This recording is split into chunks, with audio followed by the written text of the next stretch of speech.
Entonces, nosotros vemos que el servicio de salud tiene varias aristas, ¿no? Primero, muestra la tradicional fragmentación de los subsectores público, privado y de la seguridad social. La seguridad social nuestra tiene una función doble. En otros países la seguridad social muchas veces se refiere al tema de las pensiones básicamente, y el tema de atención en salud se deja a otras instancias o se suministra por otras instancias. Nosotros tenemos este sistema doble, ¿no? Lamentablemente no hay una articulación apropiada entre lo que se llama el sistema de salud público MINSA con la Caja de Seguro Social. Ustedes van a ver muchas veces lugares donde tienen una institución aquí como en las tablas tienen el hospital y la consulta externa aquí, y cruzas la calle y estás en la de la Caja de Seguro Social, duplicando muchas veces los recursos que se tienen en cada una de las instituciones. La siguiente. Entonces, cuando nosotros hablamos de salud, tenemos que hablar de qué tipo de salud tenemos.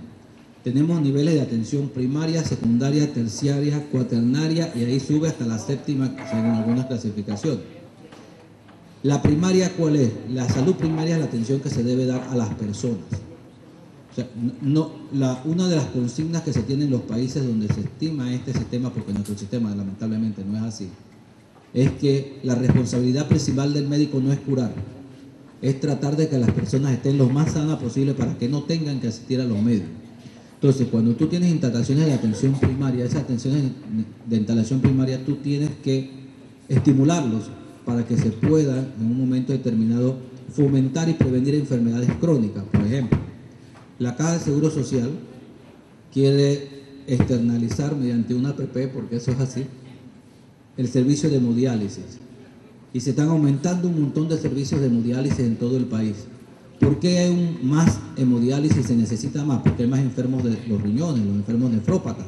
¿Y por qué hay más enfermos nefrópatas? Porque hay más hipertensos, porque hay más obesos, porque hay personas que tienen hábitos de vida que si se hubiese tomado la prevención desde el comienzo, no siquiera tenían que haber llegado aquí. Entonces, ¿qué pasa? Hay una dualidad. El 80% de las personas se atienden en los centros de atención primaria. Un 15% en los centros de atención secundaria. Primaria son los centros de salud, son los puestos de salud, son donde las personas llegan a recibir sus necesidades básicas de salud. Las secundarias son los hospitales medianos. Son los hospitales donde están las 4 especialidades básicas, en medicina interna, pediatría, ginecología, y también están los médicos generales, son los centros de salud más grandes. Y las terciarias ya son los hospitales. Bueno, el 80% se atiende a nivel de atención primaria, el 15% se atiende en nivel de atención secundaria y más o menos el 5 a 10% en algunos casos se atiende en un nivel de atención terciaria. Pero ¿cuánto se está invirtiendo? Aquí se invierte al revés.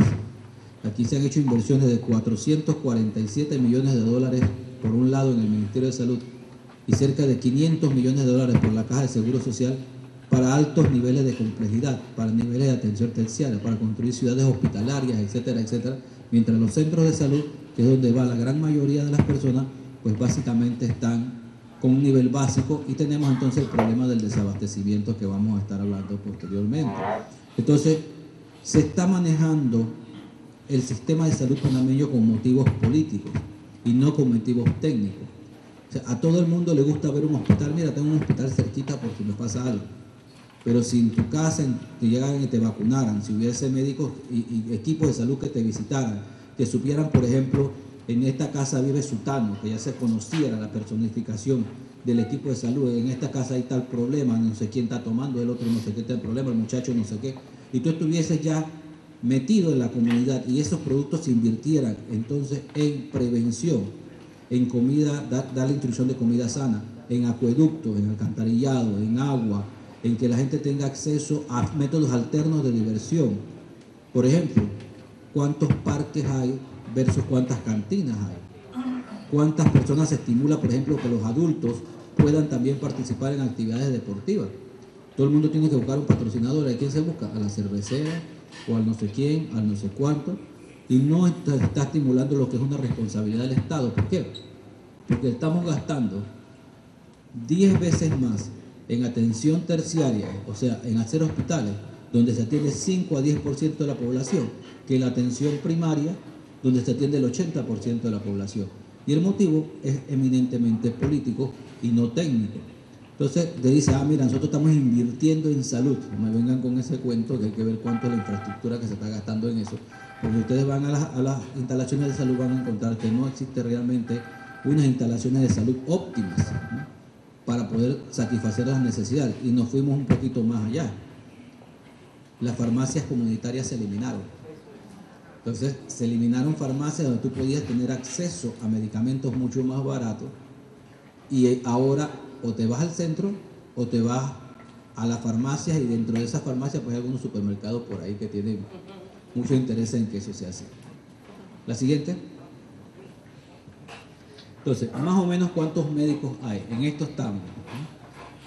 El MINSA tiene 786 y las instalaciones de salud. La caja tiene como 200 y pico, al total son como 990 instalaciones de salud pública. De esas, hay 13.7 médicos por cada 10.000 habitantes, pero eso es relativo. Aquí en la capital hay un médico por cada 600 personas y en Nuevo Ule hay un médico por cada 15.000 personas. Entonces, nosotros tenemos una separación muy importante y se dice, es que no hay suficientes especialistas y por eso tenemos que traer especialistas del extranjero, y no hay suficiente no sé qué y tenemos que traerlo del extranjero, y hay que traerlo para allá y tenemos que traerlo del extranjero. Primero, que los déficits de especialistas a nivel mundial en España es 50%, en Panamá es 50%. Pero ¿qué pasa? Se dan los estímulos necesarios para que la gente se quede en las instalaciones.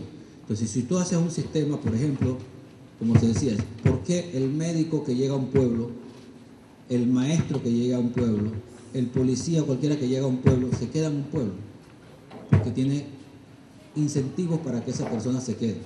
Pero tú mandas a una persona allá a 3 horas de distancia a que dé clases o a que atienda a algunas personas, y tú no le das facilidades para su casa, tú no le aseguras becas para sus hijos, tú no le dices yo te voy a dar tanto, si tú me atiendes tanto. Tu responsabilidad no es curar, tu responsabilidad es ver cuáles son las condiciones sanitarias de esa comunidad para que esa comunidad progrese desde el punto de vista sanitario. Entonces esa persona lo primero que hace es agarrar su cuestión e irse. Entonces nosotros estamos viendo por lo menos que en el complejo hospitalario, también en el Hospital Santo Tomás, tenemos cualquier cantidad de especialistas que a veces ni siquiera pueden hacer las operaciones juntas porque hay muchos, y en otras instalaciones de salud hay muchos menos. ¿Y por qué se está mudando la gente de un lado para el otro? ¿Porque le da la gana o porque se le ofrecen mejores condiciones laborales? Y a veces esas condiciones laborales ni siquiera son condiciones necesarias en el tema de dinero, sino en el tema de incentivo. Escuchaba parcialmente el conferencista anterior sobre lo que se estaba invirtiendo en lo que es la formación y la diversificación. Bueno, aparte de la Universidad Nacional, donde yo orgullosamente me gradué, yo concursé y por concurso me gané una beca para estudiar en Inglaterra. Y en Inglaterra los médicos tienen un mes aparte de su tiempo salarial para actualizaciones. O sea, las instalaciones les estimulan, les pagan, hasta hay fondos para su pasaje, para que la gente vaya y se forme y se actualice. Entonces, de esa manera se mantiene la actualización. Entonces, es todo un sistema que se está enfocado, y se está enfocando por criterios que no son los criterios técnicos, sino netamente los criterios de que, bueno, a mí me está pidiendo mi comunidad tal cosa, y te llega un diputado y que mi comunidad dice que yo quiero un hospital. Pues, tu comunidad no tiene agua potable. Tu comunidad tiene 20 cantinas en tu cuestión. No hay ningún lugar para que la gente de las mujeres golpeadas pueda ir si tienen algún problema. Tu comunidad tiene analfabetismo, tu comunidad tiene parásitos, y tú te quedas peleando por el hospital. Entonces son las cositas que también hay que cambiar la mentalidad en cuanto a la clase política de las diferentes áreas y a los líderes, porque no necesariamente tú tienes que ser político, los líderes de las diferentes comunidades tienen que cambiar. La siguiente. Entonces, esto básicamente son los pilares operativos que dice el Ministerio de Salud que ellos tienen, que es la promoción y prevención y participación ciudadana como la primera. Ustedes, ¿cuántas campañas de promoción y prevención ustedes han visto? ¿Cuántas campañas contra la obesidad se han visto en la televisión? ¿Cuántas contra la hipertensión? ¿Para la diabetes? ¿Para el control del alcohol? ¿Para el cigarrillo? Entonces, ¿qué estamos haciendo? Vamos a construir hospitales y vamos a levantar para los enfermos nefrópatas, para los hipertensos, para los no sé qué, para poder guardar a esa gente cuando ya esté muy enfermo, que no se puedan atender, y podamos comprar muchas medicinas caras para darle su suplido y que haya un pocotón de gente que se llenen su plata en el billete. El segundo punto es salud sexual y reproductiva. Aquí hubo una ley que se quería poner para enseñar a la gente correctamente lo que cualquiera ve en internet en estos días. O sea, que usen su condón, que usen esto, cómo manejar su sexualidad de una manera responsable, y no se pudo. ¿Por qué? Porque hubo una restricción en base a un principio religioso, que no es que la persona, porque el principio religioso tú se lo inculcas en su casa, pero la persona debe saber por lo menos de una manera más orientada lo que se está diciendo, lo que se dice, porque cualquier cantidad, aquí el 90% de los estudios dicen que los jóvenes adolescentes entran y ven pornografía a través del internet y en diferentes partes. Y yo pienso que hay que confesar, todo el mundo en algún momento determinado tuvo su curiosidad para ver una revista porno, ver qué es lo que es, porque esa es parte de la sexualidad, pero si no se orienta como se tiene que orientar, tenemos ese problema. La salud integral infantil y del adolescente. Hay una diferencia entre las medidas que se llaman preventivas y las medidas que se llaman punitivas. Aquí se quiere tratar, por ejemplo, nosotros no queremos violencia. Nosotros queremos adolescentes sanos. Esos adolescentes sanos, bien tratados en un hogar estable, se van a convertir en ciudadanos trabajadores que van a enriquecer el país. Esa persona maltratada, golpeada, con papás alcoholizados, con problemas de drogas, con pandillas por ir merodeando, se van a convertir entonces en el maleante que después dice que esa es culpa de su papá y su mamá.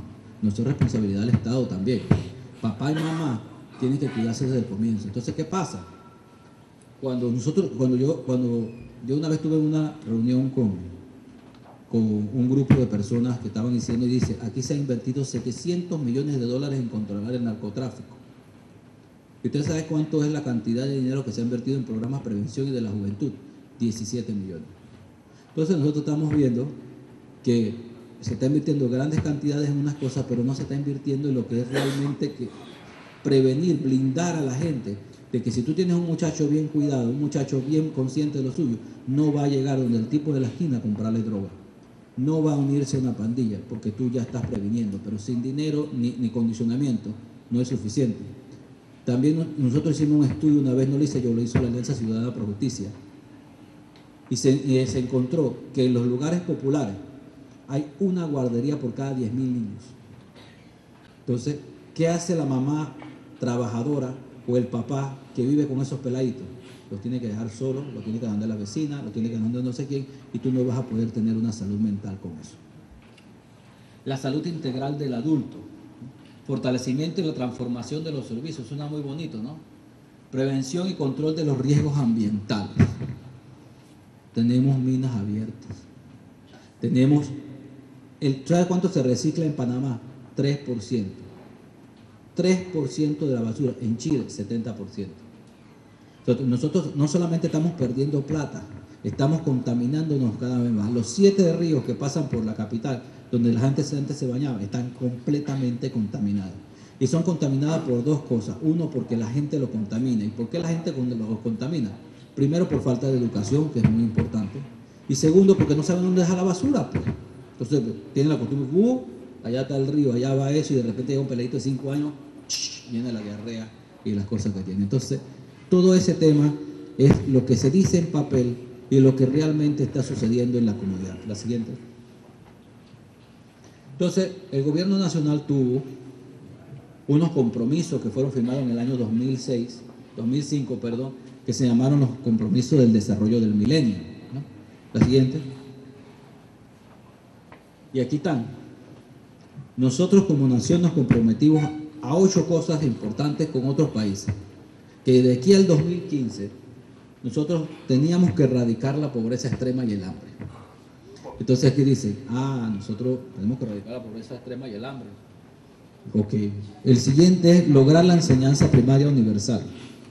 El tercero es promover la equidad de género, o sea, la igualdad entre los hombres y las mujeres. El cuarto es reducir la mortalidad infantil. El quinto es mejorar la salud materna. El 6 es combatir el VIH, SIDA, paludismo y otras enfermedades. El 7 es garantizar la sostenibilidad ambiental. Y el 8 fomentar una asociación mundial para el desarrollo. La siguiente. Entonces, reducir a la mitad las personas inferiores que viven con menos de $1 al día. Para tú poder reducir la pobreza, tú tienes que reducir la desigualdad. Y nosotros ocupamos el país número 11 del mundo en países desiguales. Entonces aquí nos dicen, mira que nosotros somos, y de esos 11, de esos 10 países que están antes que nosotros, 6 son africanos. Entonces dice, mira, nosotros nos aumentamos el índice de competitividad, y estamos en el lugar 49 y estamos por encima de todo. Y cuando uno fija las letritas chiquitas de ese famoso índice de competitividad, nosotros tenemos estamos entre los 10 primeros países del mundo en sistema de transporte, en comunicaciones, en facilidades de negocio, etcétera, etcétera. ¿Y en qué estamos entre los 10 últimos del mundo?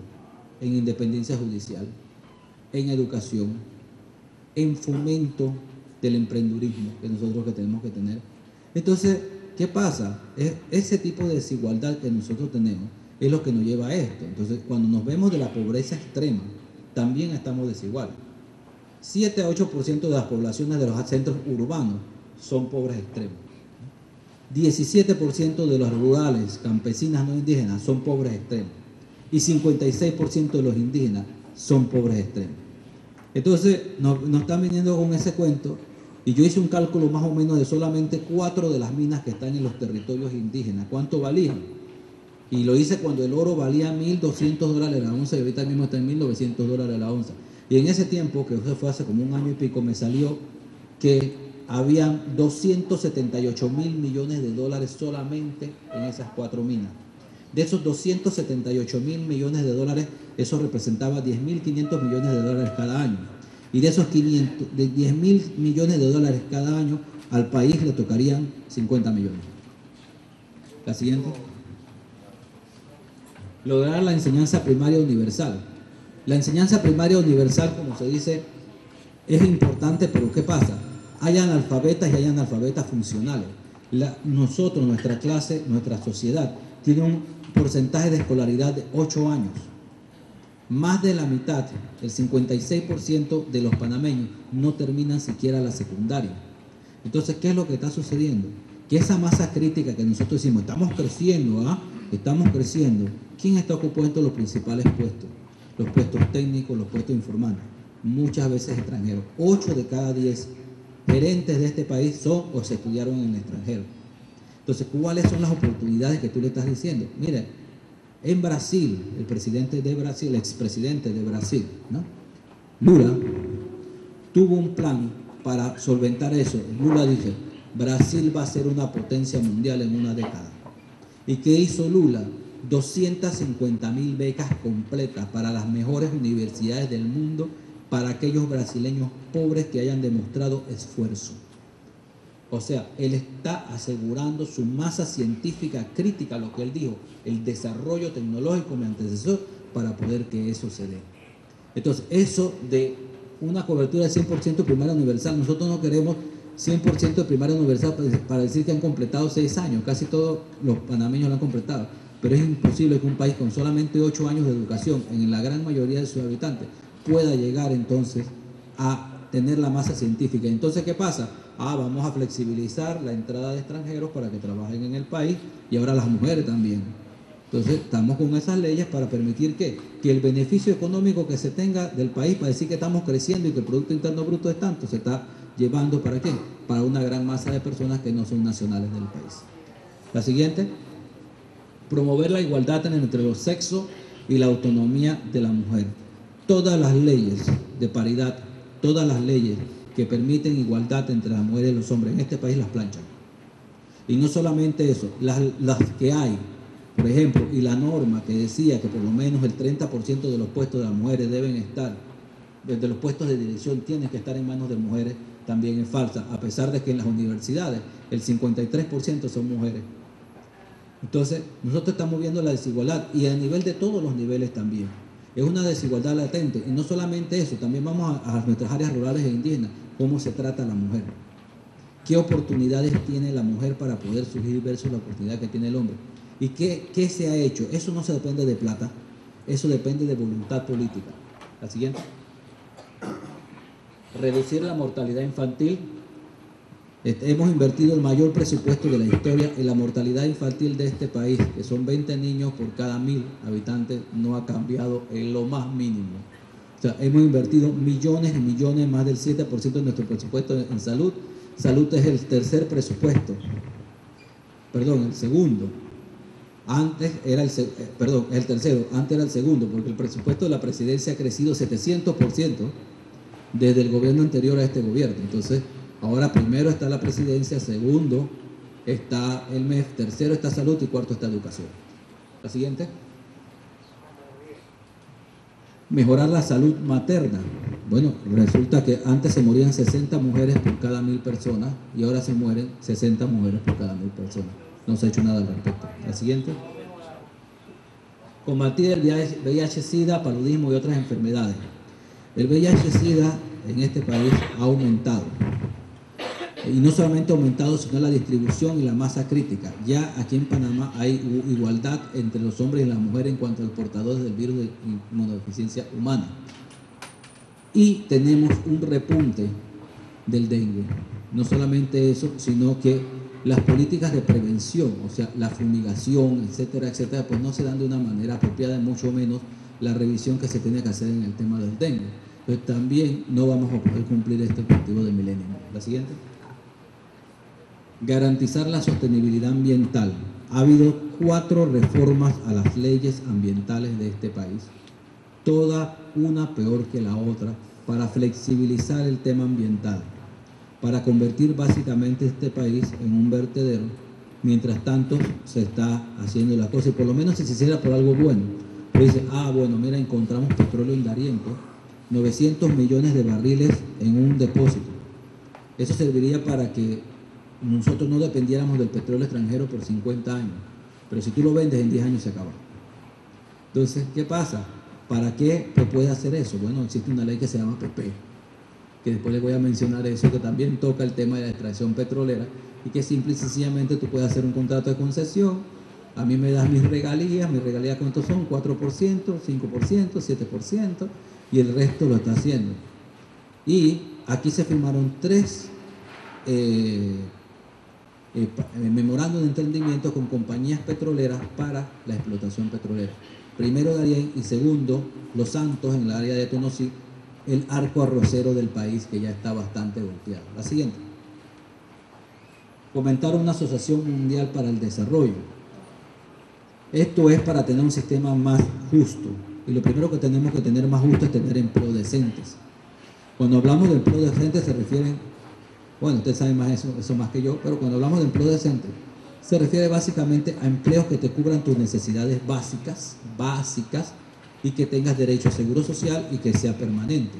Entonces aquí dice, mira que la media salarial en Panamá es $640. ¿Por qué?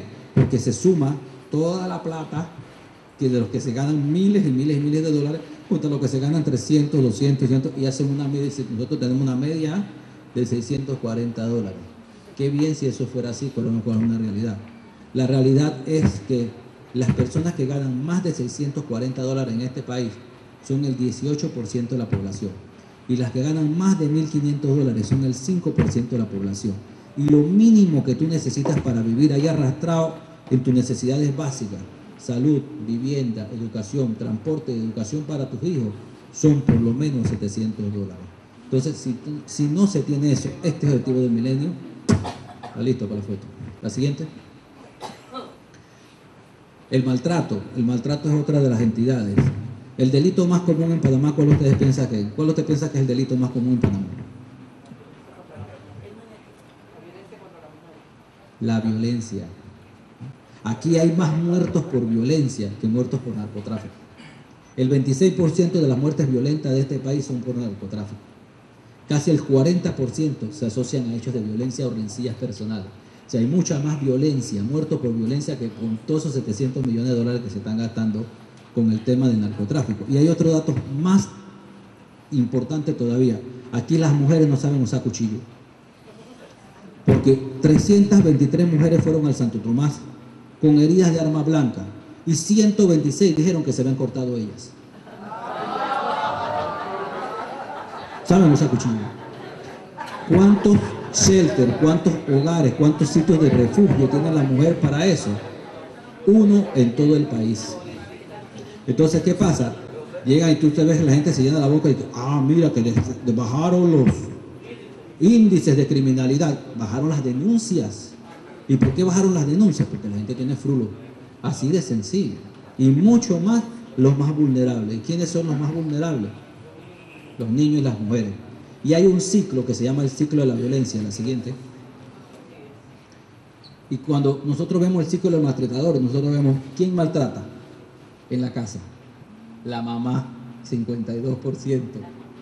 El papá, 36%. El abuelito, la abuelita, 3.4%. El padre no biológico, 4.5%. ¿Y cuál es el ciclo? Papá llega, discute con mamá. Mamá se embellaca y agarra al hijo y le pega. Mamá está maltratada, maltrata al hijo. El hijo ve la violencia de papá y mamá y cuando crece maltrata a la siguiente mujer que tiene. Entonces es el ciclo de violencia. Y si no se saca ese ciclo de violencia, por lo menos, vamos a poner un caso muy famoso que hizo una famosa cruzada por La Paz y todo el cuento. Llegó alguien por ahí de pelo blanco, abrazándose con cosas. ¿Y qué pasó? Ese muchacho que asesinó a este otro fue cercado por policías. Los policías no tenían entrenamiento en mediación. La primera cosa es preservar la vida del que está siendo detenido o del que está siendo rehén. Cuando él intentó salir, ¿qué hicieron los policías? Empezaron a dispararle. Tenían que haber dejado que el hombre se fuera. Y el entre el disparo, dispara al muchacho y lo mata. Ese muchacho tenía un papá que ya era la segunda vez que estaba preso. Ese muchacho tenía una mamá que vendía droga. Entonces, ¿qué es lo que está sucediendo? Es que tenemos que controlar la criminalidad. ¿Y cómo vamos a controlar la criminalidad? Vamos a meterlos presos. 57% de los presos de este país no tienen ningún tipo de condena. 57% no han sido juzgados. Y de los presos de este país, el 80% o son negros o son indígenas. La siguiente. Y no son solamente ellos los maleantes, simplemente son los que van presos. Y entonces tenemos también otro problema, las infecciones. Las famosas infecciones nosocomiales. Las infecciones nosocomiales de este país son infecciones que ocurren de manera esporádica en los hospitales. Y se habla de infección nosocomial cuando se tiene una infección 72 horas después de haber entrado a un hospital. Entonces, ¿qué pasa? Hay un promedio normal de infecciones porque hay bacterias que se vuelven resistentes a los antibióticos que se usan en el hospital y eso es más o menos un 7%. ¿Qué pasó en Panamá? Bueno, nos topamos con una señora que se llama una bacteria que se llama KPC. Esa bacteria, el nombre no es KPC, es una enzima que se defiende, que evita que los antibióticos la dañen. Y hay varios tipos de bacterias que la hacen. Las principales son la Klebsiella, que es una bacteria que se llama así, que es la que estuvo aquí en Panamá, y otra que se llama Cinetobacter, que también está en Panamá. Entonces, ¿qué pasa? Se piensa que entró por contaminantes de la unidad de cuidados intensivos, entraron por los ductos purificadores de aire. Esa bacteria entraba a los ductos, ¿por qué? Porque los ductos estaban contaminados. Para enero del 2010, el complejo hospitalario metropolitano registró 20% de la incidencia de infecciones nosocomiales. Pero en junio alcanzó 32.5, lo esperado era 7. En agosto bajó a 17 y en diciembre subió a 28 y se registraron los primeros casos. Después, cuando nosotros vimos, en abril, por ejemplo, la incidencia era de 35%. Si esto, señores, no es que no se dio el anuncio a tiempo, no es que no hubo una responsabilidad en cuanto a tener controladas las infecciones nosocomiales, no por no tenerlas, sino por tenerlas bajo control. Es un asunto que costó ha costado la vida a 91 personas. El tema del dietilenglicol. ¿Por qué se murió tanta gente con dietilenglicol? Porque se habían pedido a las autoridades que compraran los reactivos para hacer los análisis. ¿Cómo se hacían los análisis? Con el peso que se llama gravedad específica, con análisis básico, y resulta que la diferencia entre la glicerina y el dietilenglicol, la glicerina que uno usa para los jarabes, y el dietilenglicol, son los análisis bioquímicos, porque se ve rosadita, sabe igual, dulce y es igualita y pesa prácticamente lo mismo. Y no se cumplió con el tema de mandarlo a que se le hicieran sus estudios porque eran del Estado y por 30 años no se habían hecho fiscalizaciones de los temas del Estado. Entonces, ¿de quién fue la responsabilidad? ¿Y qué tipo de responsabilidad han asumido? No solamente las personas que trajeron el material, que lo hicieron, que lo otro, sino la responsabilidad moral que tiene el Estado con todas estas personas que han sufrido y aún sufren los estragos del tema del etilenglicol. La siguiente. Y por último, ¿qué es lo que está sucediendo? No sé si tengo tiempo para... ¿Sí? Okay. Es un tema bien importante porque son las famosas APP. ¿Qué es eso de APP? Son asociaciones público-privadas. Y las APP básicamente son contratos que establece el Estado con un contratista privado por un lapso que según la ley que se está teniendo va de 5 a 50 años, nada más así para que lo sepan. La siguiente. Entonces hay un gran debate, y ustedes están viendo en los medios que hay un gran debate sobre eso. La primera, que las APP, y hay dos posiciones. La primera, las APP representan un esfuerzo claro de parte del gobierno para privatizar los servicios públicos y ceder los recursos del Estado a los particulares. Y la segunda, lo que dice, que son una enorme oportunidad para mejorar la calidad de la infraestructura social, de tal forma que se agregue valor al dinero que aportan los contribuyentes. Esos son los dos puntos, o los dos puntos de encuentro. La siguiente. Entonces, básicamente, el gobierno contrata a una empresa, ¿no? Y esa empresa debe encargarse, pero ahora vamos a ver qué es lo que no se encarga del financiamiento, la construcción y la administración. Y el gobierno, ¿qué tiene que hacer? Un pago mensual durante el tiempo de contrato, de 5 a 50 años. Uno de los que quieren utilizar para el tema de la APP en infraestructura es precisamente la ciudad hospitalaria y la ciudad gubernamental. O sea, si se utiliza bajo la figura de APP y nos están diciendo, mire, tenemos que hacer una ciudad gubernamental porque estamos pagando mucha renta y estamos pagando a los agentes, nos estamos gastando 38 millones de dólares en renta. ¿Qué va a pasar? Si la hacemos por el sistema de APP, vamos a pagar una renta continua por todas las instalaciones del Estado durante 50 años. O sea, siempre las personas que hicieron los edificios van a ser los que se van a cobrar la plata y van a tener un mercado cautivo que va a ser el Estado panameño y todos nosotros. La siguiente. ¿Dónde aplica esta ley, por lo menos la ley 349? Aplica en los sistemas de agua potable, saneamiento y alcantarillado, en las plantas de tratamiento, en las defensas fluviales, los embalses, en la autopista, la carretera, las redes viales, los puertos fluviales, aeropuertos, ferrocarriles, terminales de autobuses, sistemas de recolección de basura, estacionamiento subterráneo, transporte público, túneles y puentes. Siga la siguiente. Y lo social. ¿Dónde aplica en lo social? Establecimiento de instituciones de educación superior, universidades. O sea, la universidad puede ser privatizada, pero mi carrera de medicina, a mucha honra, me costó $680 en mis 6 años en la Universidad Nacional de Panamá para tener un alto nivel médico, que al momento que yo me fui para Inglaterra, yo no tuve nada que pedirle a ninguno de los inglesitos que venían de Notre Dame y venían de no sé qué vaina, igualito estábamos. Pero ¿qué pasa?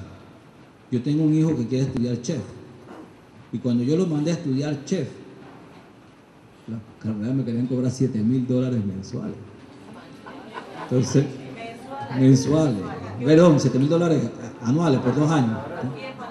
Aquí en Panamá. Y los 6 años míos en la Universidad Nacional fueron $670. La gran mayoría de la gente de la Universidad Nacional no puede pagar unos casos onerosos. Una inmensa mayoría trabaja. La gran mayoría viene de padres trabajadores que se esforzaron mucho para mandar a esos pelados para la universidad. Y mucha gente que son mayores de edad, porque el promedio de edad en la Universidad Nacional es mayor que en las otras universidades. ¿Por qué? Porque estudiaron, trabajaron, se esforzaron y entonces tuvieron los medios suficientes para poder completar su ciclo. Entonces, cuando tú quieres privatizar o hacer unas concesiones de APP para centros educativos, es que toman el centro educativo o toman el hospital y lo administran. ¿Pero cómo lo administran? En buena parte con fondos del Estado y en la otra parte con los copagos. Entonces, también tenemos los hospitales, los institutos de salud, los servicios hospitalarios. Ahora la Caja de Seguro Social tiene 5 APPs. La externalización de los servicios de urgencia, de hemodiálisis. Se está haciendo las máquinas de anestesia. Se están haciendo 5 proyectos. Esos 5 proyectos en plata son como $200 millones. Esos 5 proyectos en la reciente huelga se trataron o se pusieron dentro de los finiquitos de huelga, que no se hicieran más proyectos como ese sin consulta y que se buscaran formas para que eso no se hiciera de esa manera. Lamentablemente un pequeño grupo de médicos, que no es la mayoría de la comunidad, y después les digo por qué, se fueron allá y eliminaron varias cosas del finiquito de huelga sin consultarlo. Eliminaron el derecho a la libertad gremial del documento. Eliminaron que se eliminaran este tipo de sistemas dentro de los esquemas de organización de gobierno. ¿Sí? ¿Cuáles son? Bueno, esto lo vamos a ver en otro esquema. Siga la siguiente. ¿Qué es lo que pasa? Lo que pasa es que tú no metes en el sector público no financiero esta deuda. Entonces, tú lo sacas del sector público no financiero. Entonces, cuando tú comparas de que, cuánto deben los panameños, antes nosotros estamos subiendo en la deuda, en nuestra relación Producto Interno Bruto deuda, está en 42 y dentro de un tiempo vamos a entrar en 38. Claro, si cada vez está sacando más. Entonces, ¿qué deudas se han tomado? La mayor estafa de este país ocurrió en los corredores. El valor de recuperación del corredor era 375 millones de dólares y quedamos pagando 1.400 millones de dólares por esos corredores. Bueno, la empresa que administra, que son las mismas empresas que vendió el corredor y que fueron comprados, los bonos con que utilizó Panamá, fueron vendidos a HSBC Global Bank. Averigüen quiénes son los dueños de eso. Yo no voy a decir aquí quiénes son los dueños de eso. Pero tienen fuertes vínculos con la madre patria de Italia. Mi madre patria también, pero bueno. No, pero yo soy de Pródigo. Bueno, la cosa es que ya el Estado ha sacado varias cosas de la APP para maquillar la deuda. La primera son los aeropuertos. 500 millones de dólares de remodelación de aeropuertos se sacaron del sector público no financiero. La compra de los corredores, 900 millones de dólares por hora también se sacó del sector público no financiero. La interconexión eléctrica también se saca del sistema de conexión. Entonces, la ETESA, la empresa de transmisión eléctrica, ese es otro para los antecedentes. La siguiente. Entonces, pero la empresa se financia. O sea, el sacrificio que yo como empresa me financio si yo tengo derecho. ¿Qué pasa realmente con el financiamiento? El Estado da aportes de capital público para que se comience la empresa. Da subsidios. Le da anticipos reintegrables y préstamos blandos. Le da plazos variables. Le da garantías estatales. Le da exoneraciones tributarias. Le da el derecho a la explotación de líneas de negocio con extra. Le da derecho a exclusividad. Le da derechos de preferencia. Le da acuerdos y condiciones para el otorgamiento de nuevos proyectos. Y entonces el Estado no tiene nada que ver porque eso no le cuesta nada al Estado. La siguiente. La experiencia de la APP, por lo menos en Inglaterra, el costo de los hospitales en Inglaterra fueron 11.3 billones de libras. Esos 11.3 mil millones de libras. ¿Cuánto van a quedar costando con las APP? 65 mil millones de libras. 6 veces más caro de lo que tenían. En España han tenido que salvar los hospitales. Porque las malas administraciones, cuando la administración es buena y ellos ganan, se la llevan la plata para ellos. Pero cuando la administración es mala y el hospital entra en crisis, el gobierno no lo puede cerrar. Así que el gobierno ha tenido que intervenir por lo menos 15 diferentes instituciones de salud en España para poder solventar esta situación. ¿Con la plata de quién? Con la plata de nuestros amigos españoles, que están haciendo así, y de los latinoamericanos que están allá trabajando.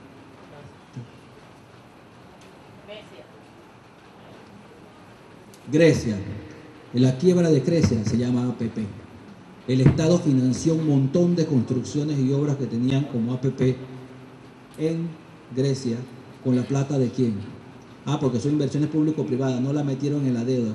¿Cuánto es la deuda externa de Grecia versus su Producto Interno Bruto? 150%, impagable. La siguiente. Sigue la siguiente. Bueno, estos son los antecedentes de las leyes en Panamá sobre eso, ¿no? Nada más para que sepan que el primer intento de APP para la privatización del IDAMPA, que recordemos, fue la Ley 2 de 1997, que fue el desmadre que querían privatizar, cuando también se fueron privatizando parcialmente con el 51% de las acciones las empresas de telecomunicación. La siguiente. Y se hizo un estudio. Hay un grupo que se llama Economics Intelligence Unit. Bueno, esa gente con ese nombre bien rimbombante son los bravos de Boston en economía del mundo. O sea, son la revista económica o una de las revistas económicas más prestigiosas del mundo.